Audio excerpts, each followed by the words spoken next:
Hey guys,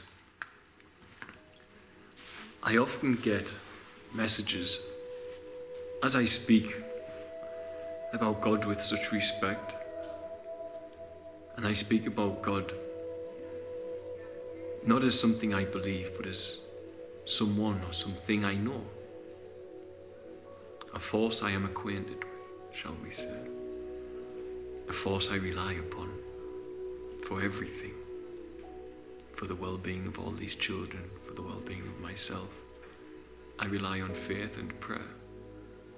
And his ability, or God's ability, as the ever-present self that is present in all sentient life, to concoct and create the correct events and synchronicities to be able to support that which I do off the back of nothing but prayer. And my bridge between those who may hear prayers, such as my YouTube or my Facebook. People often ask me, and someone did the other day, can you honestly say there's a just God? What is this thing you call God? How can you say he's just?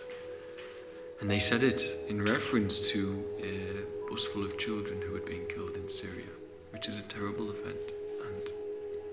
Naturally, my heart goes out to them, and it's horrendous. It should not be happening. But lo, it is. And why is it happening? Is it God's doing? Is God the reason that we suffer? Is God the reason those children were killed mindlessly? You see, if God were to place us here, inside this world of his, without free will, it would soon come to a point where we were nothing. We were just mechanical organisms. No choice, no free will. Just here for the entertainment of a higher being. This is why we have free will. Without free will, this is just a prison where you may not express yourself. You may not learn. You cannot develop. If I were to sit in a plane of existence without sadness, without fear and anxiety, happiness and joy, I would just be a flat line in a white room. No colour,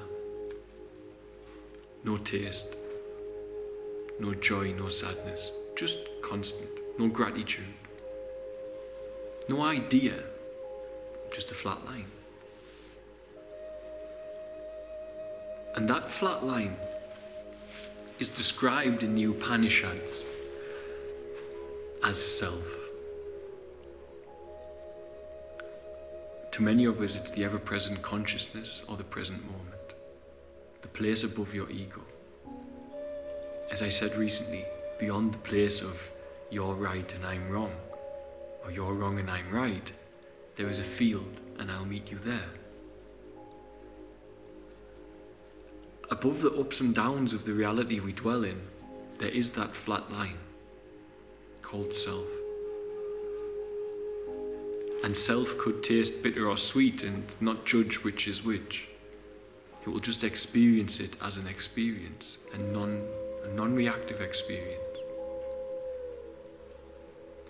And it's because the fabric of existence has that self behind it that we are.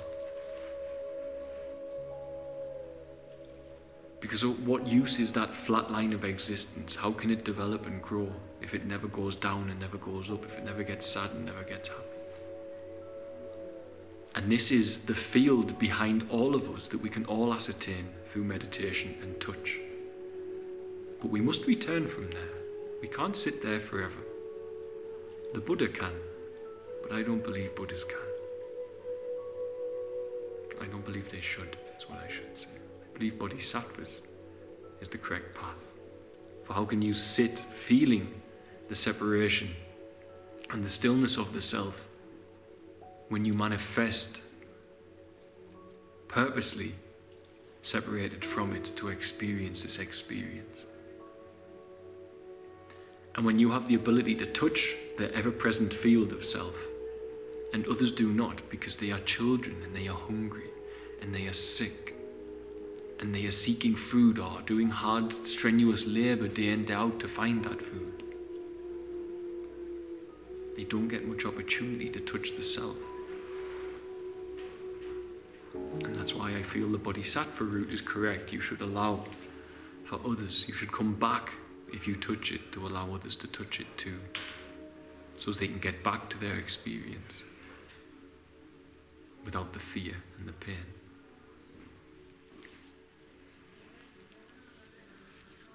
But each in their own time as they need to learn it, I guess. Now,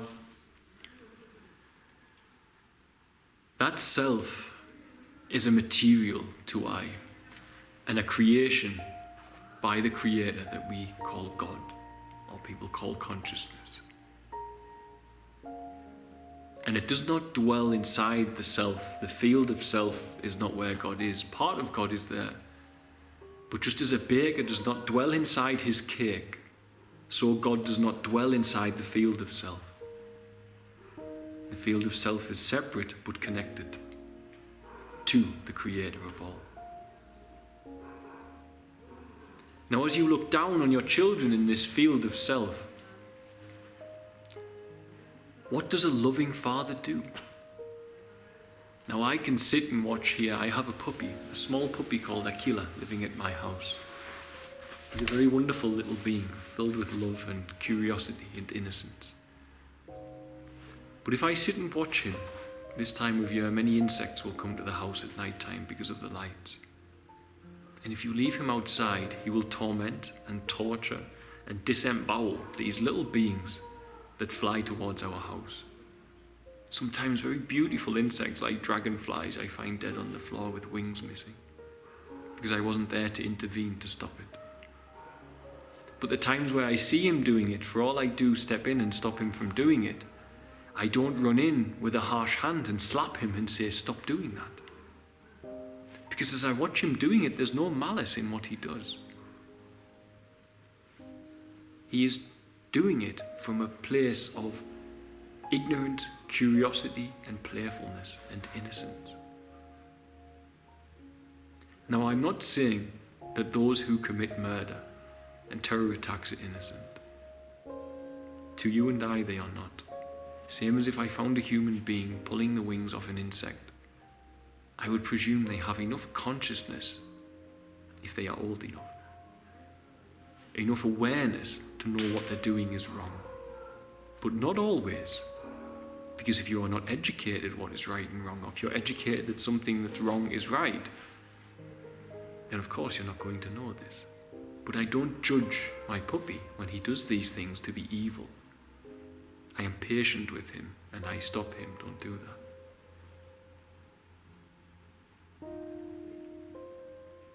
Now, I do that with this puppy because I know that I'm more alert, more advanced, more evolved in some ways,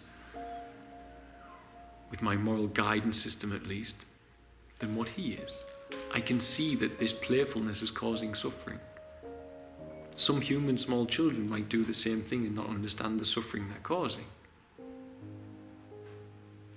But if I look upon a puppy this way, how does God look upon his children inside his field of self that he has left here to experience the experiences that we go through, to learn, to develop, to feel, to love, to express? How does he look upon that? Perhaps with the same eyes that I look upon the puppy with, of how less advanced than they are, and thus this is why they make such mistakes. Now, if you look to the Nag Hammadi has a very interesting way of describing this. It says, a demigods, archons, created our reality. And the true creator is sending messengers and beings such as the Buddha or Jesus Christ from a kingdom that is not of this world, just as Jesus Christ said, his kingdom is not of this world, to bring light and to bring love and to bring healing and to change things. A little bit like a chef saving a soup that's been put too many ingredients have gone inside the soup, and bit by bit you're tasting it and trying to get the balance right again. Because a demigod created the reality. What if that demigod is viewed by the origin of creation as one of its children?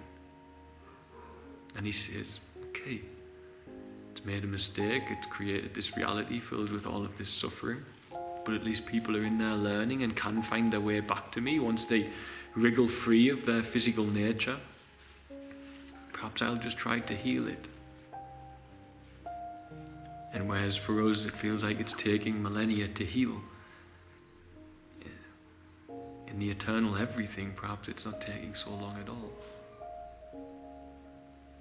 Or perhaps healing this place has become a beneficial journey for all souls to learn from. It doesn't make it any easier. It doesn't make these horrendous events any better or any more right. It doesn't mean it's fair that children should suffer and die on a bus the way they did. It doesn't make it fair that the children here need someone like myself and the team to be able to provide them food and medical care, and to liberate them from labouring all day long, doing much harder work than most Western people will ever do in their lives from the age of 7 years old. It's not right. But complaining about it's not going to help. But when you get in line with God, I'm very sure He wants to fix it. And thus you're left with your own solutions from there. If God is backing me to fix this, then God did not create it. Thus, who created it? Was it a demigod who created our reality? Indeed, the day God said, "Let there be light," did He also have to shake His head and say, "And let there be shadow"? And it's that shadow that we are dueling with? Or is it just that He gifted us with our free will? And in our ignorance, and perhaps in some respect our innocence, we've abused it to the degree where we are today on earth. Now, however you look upon it, that shadow I mentioned, which many will label Satan or the devil, it wants to win. It wants to win. There's a dueling of energies here, positive and negative, and that is the basis of the reality we live in. Otherwise, as I say, you'll just be on a flat field of self, constant one colour, one emotion. You wouldn't even know what you were, who you were. You would have no identity. You would just be. And that material, if I were material of such a sort, I might think to separate myself into individual points of awareness and hide from myself, so as to experience something instead of just being flat.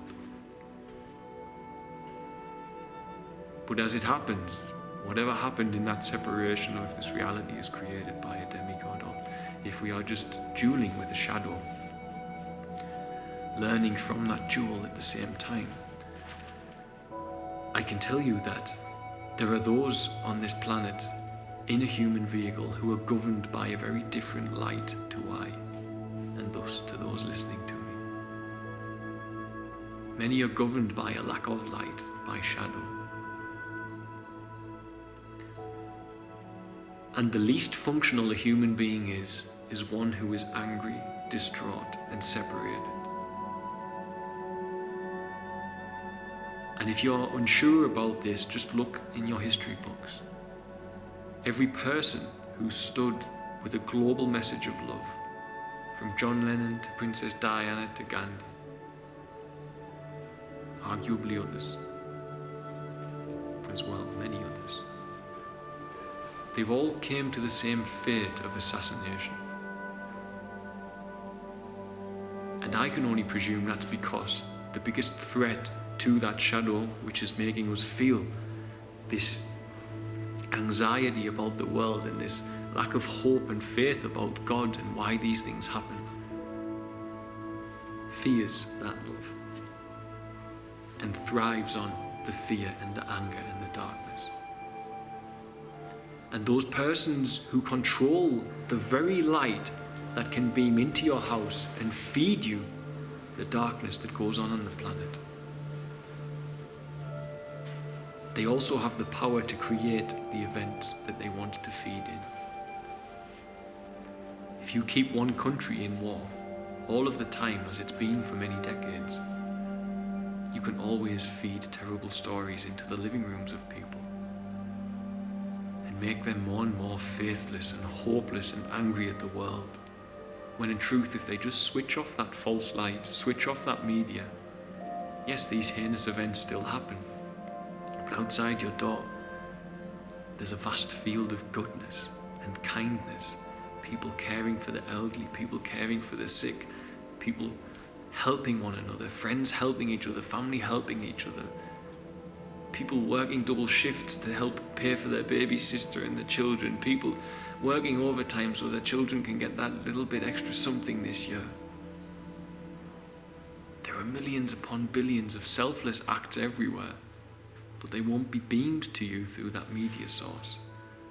And thus, if you wanted to hold people down, you get them hooked on that media source, instead of just showing the truth of the world, that there are many glorious, wondrous, selfless, loving acts going on all over the place every single day. But the news won't show you that, because arguably the news wants to hold you down, because it is owned by those controlled by the shadow. And that shadow might even be creating the mindless events to project into you, into the room you live in with your family. TV programs program the mind. So switch off your media. Switch it off and look to the world around you. Is there really so much to be faithless for? Is God really doing such a bad and unloving job all around you? I used to notice this in the West. I'd walk out my house, switch off the media. All was well. All was peaceful. And this 1 in a million bad event would be the one thing that the millions would watch that evening, because it would be beamed straight into their minds through the TV. But it didn't directly happen in my reality. And thus it taught me very quickly that the light by far exceeds the dark. It's just the dark is more cunning to project false light into your very home and provide you with a window to hell using the media, and in doing so discouraging people away from God, from the horrendous things that happen, which people say, how can a God possibly do that? Never once giving thought to the idea that we need our free will, or we're just prisoners. Giving thought to the idea that the shadow is Julien, giving thought to the idea that perhaps God is trying to heal this reality. Giving thought to the idea that children's cartoons that mock those that are godly, Simpsons is a prime example, and make them uncool, are programming our next generations to disempower themselves, so as they never see God face to face. As the Bible said, in the place you call Peniel.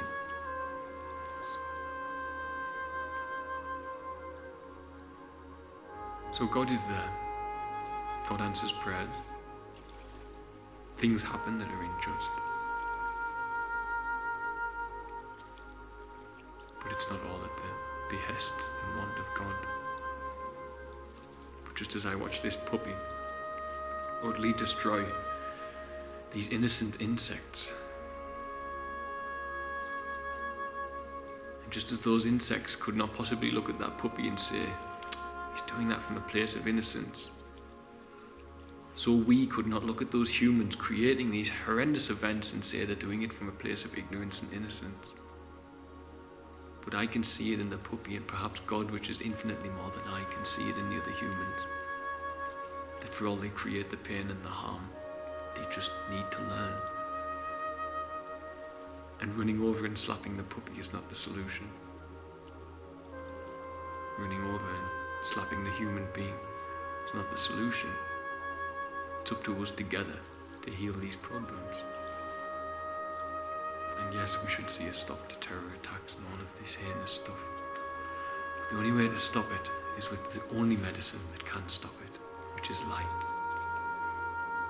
and love. And fear and anger are the states that the shadow wants you in.